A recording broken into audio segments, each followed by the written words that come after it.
Le but de cette vidéo est de déterminer l'équation d'une droite qui fait partie d'un profil de vitesse. Voici le profil de vitesse étudié et nous allons déterminer l'équation de la droite qui constitue la dernière partie du profil de vitesse. Alors en général, pour déterminer l'équation d'une droite, il nous suffit d'aller lire l'ordonnée à l'origine et de calculer le coefficient directeur. Ici, nous voyons que l'ordonnée à l'origine n'est pas accessible. Pour remédier à ce problème, on va effectuer un changement de repère.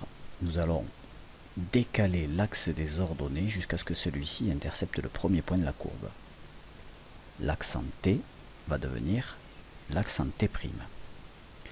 Dans ce cas, l'équation va être v égale m fois t' plus p.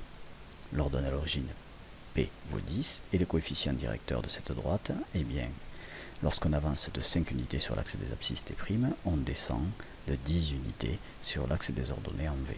Donc m égale à moins 10 sur 5 égale à moins 2. L'équation est donc v égale à moins 2 fois t' plus 10. Le profil de vitesse était donné suivant l'axe t et non suivant l'axe t', donc il va nous falloir changer t' en t. Pour cela, on voit que lorsque t est égal à 15 secondes, t' vaut 0 secondes, notre nouvelle origine. Donc la relation entre t' et t est la suivante, t' égale à t moins 15. Lorsque t vaut 15, 15 moins 15, t' vaut bien 0.